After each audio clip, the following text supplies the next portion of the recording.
ஒரு காலத்தில் மேகங்களுக்குள் மறைந்து இருந்த ஒரு இராச்சியத்தில் லைரா என்ற ஒரு ராஜகுமாரி வாழ்ந்து வந்தாள். லைரா மற்ற அரச குடும்ப குழந்தைகளைப் போல இல்லை. அவள் மனிதர்களின் கனவுகளுக்குள் செல்லும் அதிசய திறனுடன் பிறந்தவள். ஒவ்வொரு இரவிலும் லைரா கனவுகளின் உலகிற்குள் பயணித்து, அங்கே வினோதமான உயிரினங்களைச் சந்தித்து, புதிர்களைத் தீர்த்து, மறைந்து போகும் கனவுகளை காப்பாற்றுவாள்.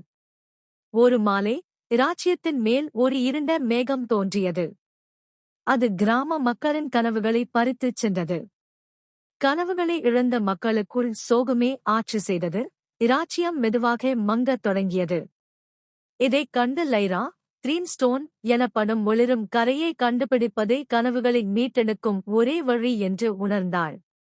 தனது விசுவாசமான தோழனான போன் ஆந்தை நிம்பஸுடன் லைரா மந்திரமிக்க காட்டிற்குள் பயணமிட்டாள்.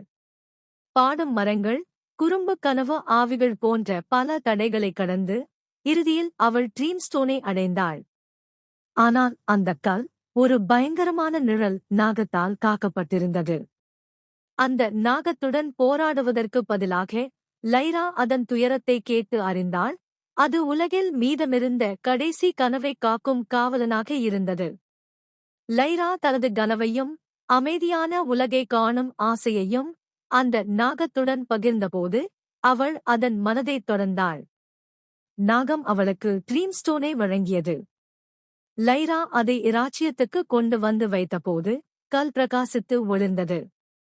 இருண்ட மேகங்கள் விலகி கனவுகள் மீண்டும் ஒவ்வொரு கிராமவாசியிடமும் திரும்பின. லைரா இராச்சியத்தை மீட்டதோடு மட்டுமல்ல, கனவுகள்தான் உலகின் மிக அதிசயமான மந்திரம் என்பதை உணர்ந்தாள்.